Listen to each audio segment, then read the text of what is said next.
من الشیطان اللعین الرجیم بسم اللہ الرحمن الرحیم صلوات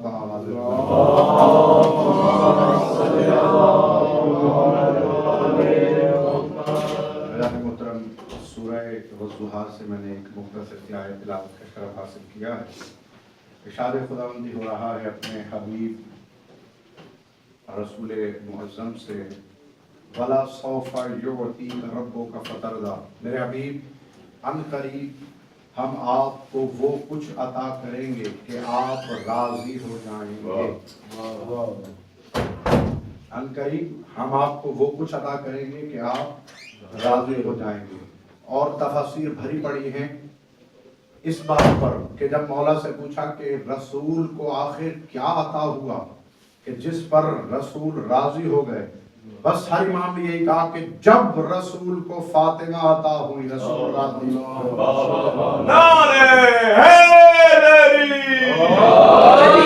مطلب تب ہے کہ میں اپنے موضوع سے مربوط ہونا ہے مجھے، اور چاہے 10 منٹ یا 15 منٹ پڑھوں گا، اپنا موضوع ہی شہزادی ام البنین پر پڑھنا ہے اور وہیں پر میں لے کر آتا ہوں۔ یہ اپنا اپنا معیار ہے کہ کون کس بات پر راضی ہوتا ہے۔ رسول راضی تب ہوتے ہیں جب رسول کو فاطمہ ملے، زمانہ راضی تب ہوتا ہے جب زمانے کو اللہ ملے۔ اور پڑھو قرآن، اللہ کہتا ہے کیا میرے حبیب اپنے حسین سے کہا عاشورہ کے دن، کیا کہا رسول سے؟ یا ایتھا النفس المطمئنہ ارجعی الی ربک راضیۃ مرضیہ، یعنی زمانہ راضی ہو جب زمانے کو اللہ ملے، اور اللہ جب راضی ہو جب اللہ کو حسین ملے۔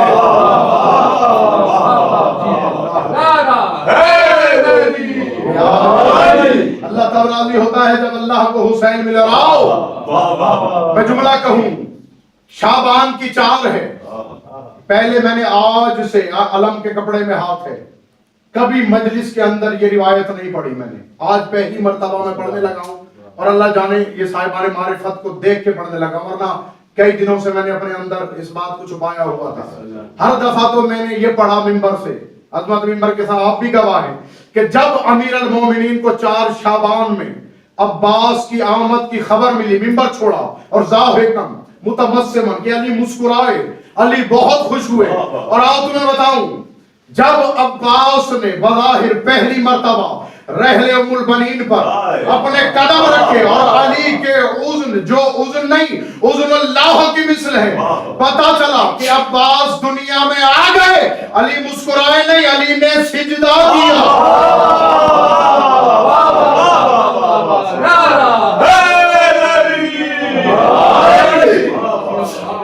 علی میرے مولا آقا نے سجدہ کیا، وہ علی جو اپنے آپ کے لیے دعویٰ کرتا انا باہر المسجود انا عابد والمعبود، میں سجدوں کا سمندر ہوں، میں عابد بھی ہوں، میں معبود بھی ہوں۔ یعنی کہنے کا مطلب کیا؟ میں عبادت کرتا بھی ہوں، میری عبادت کی بھی جاتی ہے۔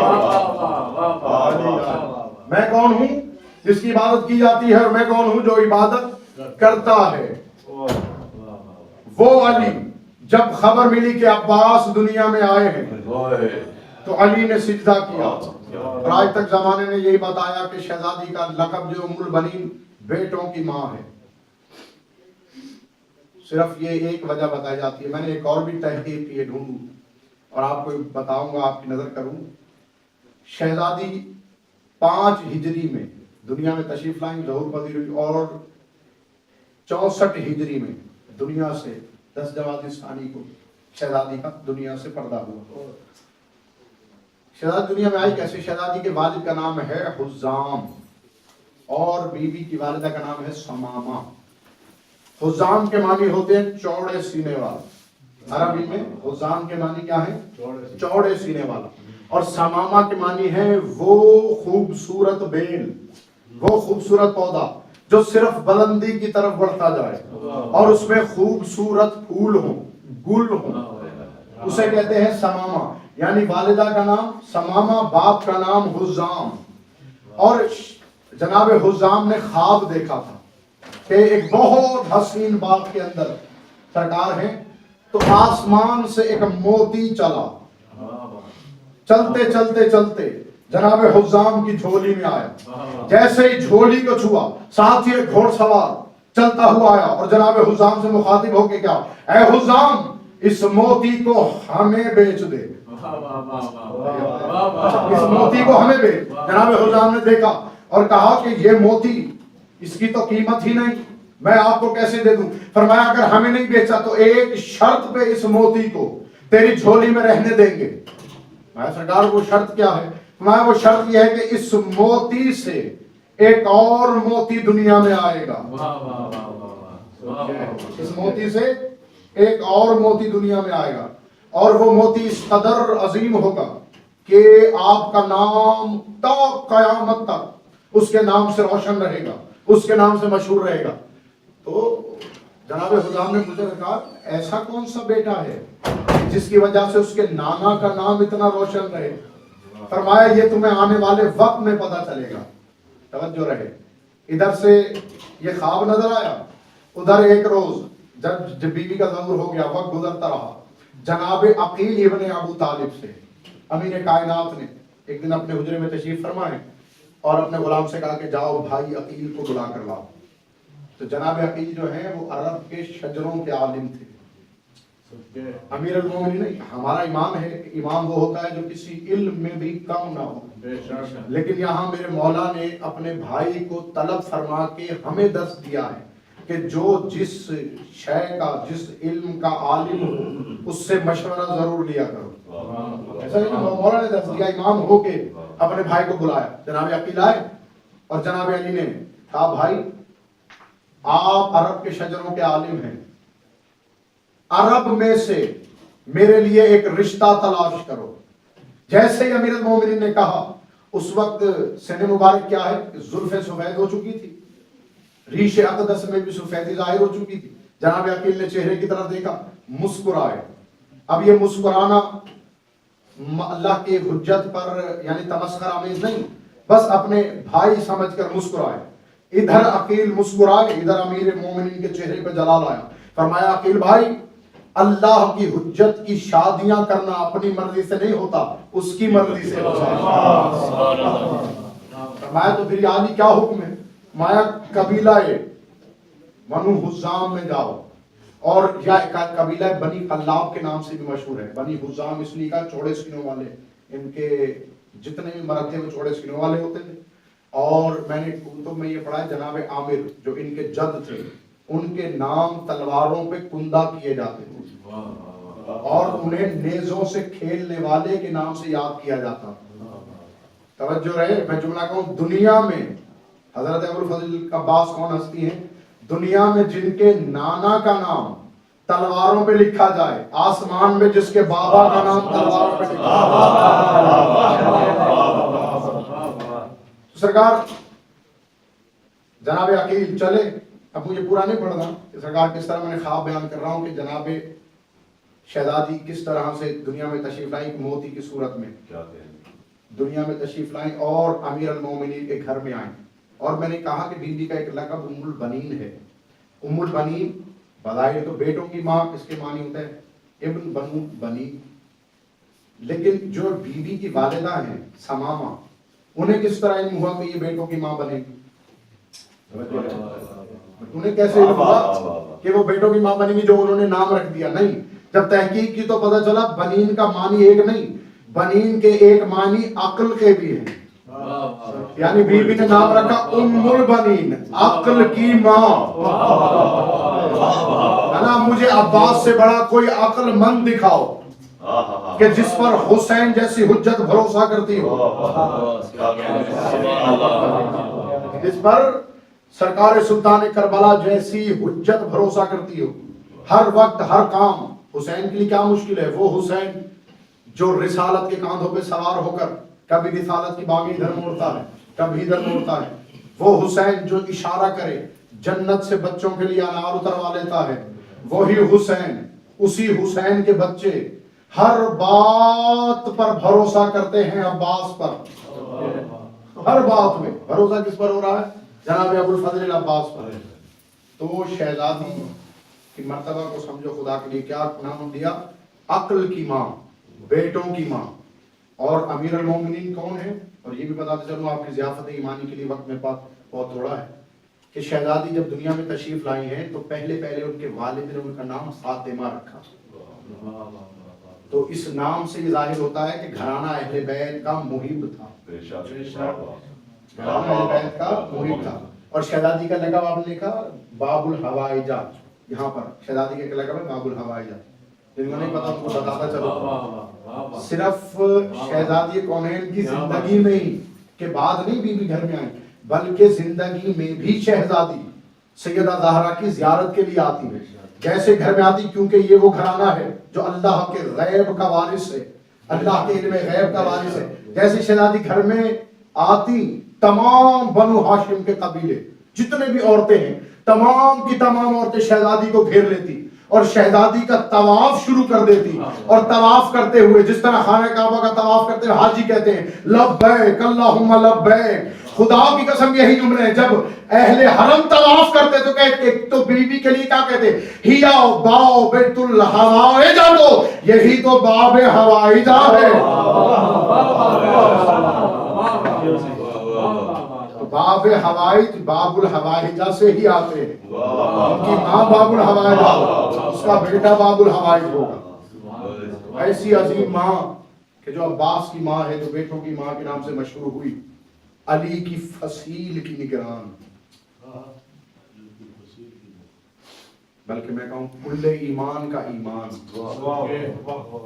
کیونکہ رسول اللہ کا فرمان ہے زوجہ شوہر کا ایمان ہوتی, اور علی کو سند ملی ہے کل ایمان کی. جب بی بی مباہلے میں گئی ہے نا, ایک بس تھوڑی جلدی باتوں میں آپ کو بہت سارا مواد دے جاتا ہوں.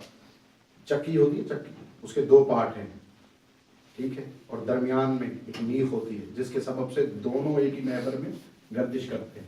یہ جو مباہلے میں بیوی درمیان میں رہی, اکثر لوگ کہتے ہیں, ہم نے بھی خطبات میں بھی پڑھا, میں نے بھی پڑھا, کہ درمیان میں شہزادی کی قدم رہے تاکہ اوپر سے بھی پردہ رہے نیچے سے بھی پردہ رہے. لیکن دوسری اس کی وجہ آج بیان کرنے لگا ہوں. دوسری اس کی وجہ یہ بھی ہے کہ شہزادی رسالت اور امامت کا مرکز ہے درمیان میں.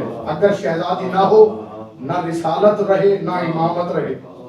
تو اب جب بظاہر دنیا سے فاطمہ جائیں گی تو رسالت اور امامت میں درمیان میں کوئی ایسی ہی ہو جو اسی طرح کی نگران ہو, جو حسن و حسین سے ماں کہلوانے کے لائق ہو. اللہ جو علی کی ایمان, جو کل ایمان ہے اس کا ایمان ہو, جو زینب جیسی ثانی زہرا کی بھی ماں کہلوائے. رونے والوں جب میری بیوی نے قدم رکھا گھر میں دہلیز پر, دلہن بن کے آئی ہے شہزادی, تو سب سے پہلے آتے ہی قدم نہیں رکھا اس دہلیز پہ. خدا کی قسم کتابیں پڑھ کے دیکھو, مولا کی حدیث سے پڑھ کے دیکھو, یہ جملہ ملتا ہے. سب سے پہلے پیشانی رکھی علی کی دہلیز پر. پیشانی رکھنے کے بعد آگے بڑھی. بی بی زینب نے زبان سے کہا اماں السلام علیکم یا اماں, اے اماں آپ پر ہمارا سلام ہو. تو ایک مرتبہ شہزادی جھکی قدموں کو ہاتھ لگا کے کہا اے ثانیہ زہرا, میں آپ کے گھر میں ماں کی حیثیت سے نہیں آئی, میں آپ کے گھر میں کنیز کی حیثیت سے آئی. میں آپ کی کنیزہ ہوں, اور آج کے بعد آپ جب بھی مجھے پکارے مجھے ماں نہ کہیں, مجھے اپنی خادمہ کہہ کر پکارے.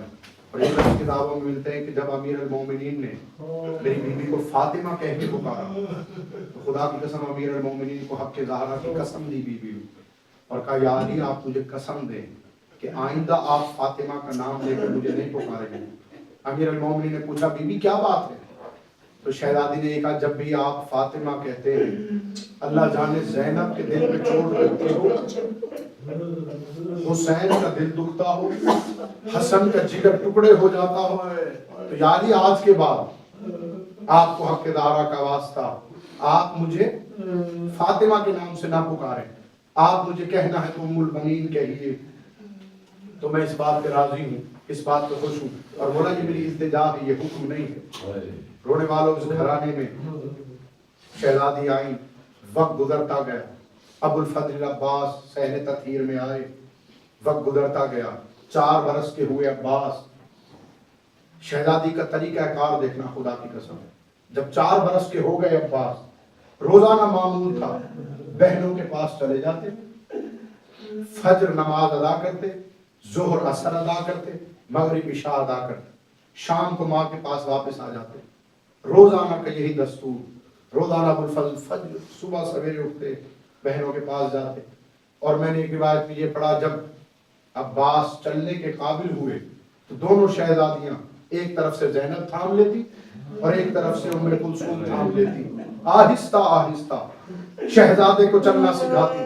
رونے والوں کسی نے پوچھ لیا کہ بی بی عباس کو چلنا سکھا رہی ہو؟ تو بی بی نے ایک مرتبہ رو کے کہا میں عباس کو چلنا نہیں سکھا رہی، عباس کا بازو پکڑ کے زینب چلنا سیکھ رہی۔ عباس کا بازو تھام کر زینب چلنا سیکھ رہی۔ مولا تمہیں کوئی غم نہ دے سوائے غم حسین کے۔ روزانہ شہزادی کا یہ دستور، عباس تم بڑے ہو گئے، حسین پر قربان ہونا ہے۔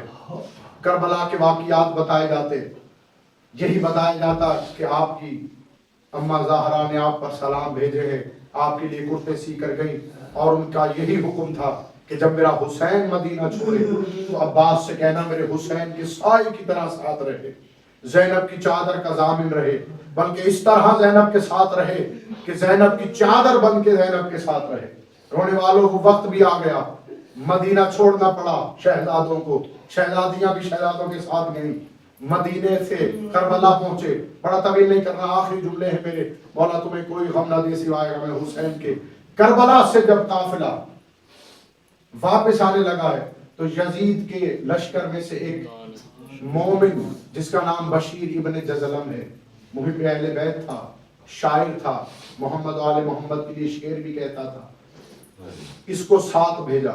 اس کے ساتھ 1000 کا دستہ تھا، جہاں بھی کہیں قیام ہوتا شہزادیوں کے محملوں سے دور اترتا کہ کہیں شہزادیوں پر نظر نہ پڑ جائے۔ رونے والوں جب مدینے میں داخل ہوئے ہیں تو ایک مرتبہ سید سجاد نے بلا کے کہا ابن جزلم، جی آقا تم مرثیہ کہہ لیتے ہو؟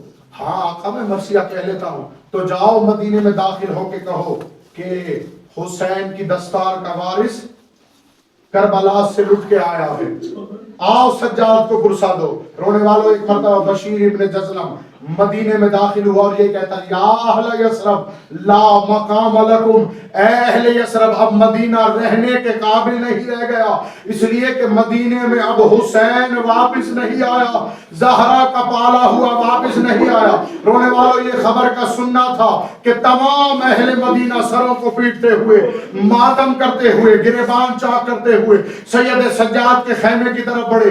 ابن جزلم روایت کرتا ہے کہ ایک چھوٹا معصوم بچہ جو محلہ بنی ہاشم میں جس کا نام فضل ہے وہ بھی آہستہ آہستہ قدم اٹھاتا ہوا ایک مرتبہ بشیر کے پاس آیا۔ بشیر کے پاس آ کے پوچھتا ہے بشیر تو نے اعلان کیا کیا ہے ذرا دوبارہ سنا۔ ایک مرتبہ بشیر کہتا ہے میں نے اعلان یہ کیا ہے حسین قتل ہو گئے، حسین مارے گئے۔ رونے والوں جیسے جیسے یہ اعلان کرتا جاتا ہے بشیر کہتا ہے اس بچے کا چہرہ زرد ہوتا جاتا ہے۔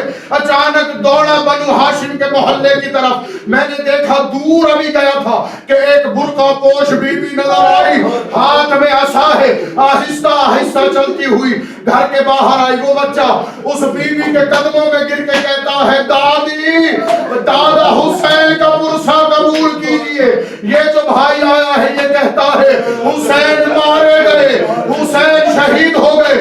ابن جزلم کہتا ہے اس شہزادی اس مخدومہ جس بزرگ کے ہاتھوں میں عصا تھا وہ عالم جلال میں اس شہزادے کو کہتی ہے یہ کیسے ہو سکتا ہے میرا عباس زندہ ہو اور حسین مارا جائے۔ تو ضعیفہ تڑپ کے بشیر کہتا ہے میرے قریب آئی، قریب آ کے کہتی ہے بشیر تو نے کیا اعلان کیا ہے سنانے والے اعلان دوبارہ کر۔ بشیر کہتا ہے عباس کی ماں تھی، عالم جلال میں مجھے عباس کا جلال نظر آیا، میرے آواز میرے دہن میں پھنس گئی، میں نے مشکل سے کہا کہ حسین قتل ہو گئے، قد قتل الحسین بعرض کربلا، حسین کربلا کی زمین میں شہید ہو گئے۔ ایک مرتبہ شہزادی نے پھر آواز بلند کر کے کہا ارے یہ بتا اگر حسین شہید ہو گئے تو میرا عباس کہاں رہ گیا؟ بشیر کہتا ہے بی بی عباس کے بازو قلم ہو گئے۔ بی بی کہتی ہے بازو قلم ہوئے تھے، تھا تو میرا عباس، ارے بازو بھی قلم ہو جائے پھر بھی لاکھوں سے میرا عباس زین سے نہیں اترتا. رونے والوں بشیر کہتا ہے شہزادی بازو قلم نہیں ہوئے بلکہ سر پہ گرز لگا. عباس زمین پر آیا. ارے عباس کے بازو قلم نہ ہوئے بلکہ عباس کے ٹکڑے ٹکڑے لعینوں نے کر ڈالے. ہر ٹکڑے کو نیزے میں اٹھا کے یہی کہتے تھے حسین اسی عباس پہ ناز تھا, اسی کے سہارے زینب کربلا آئی, اسی کے سہارے سکینہ کربلا. اللہ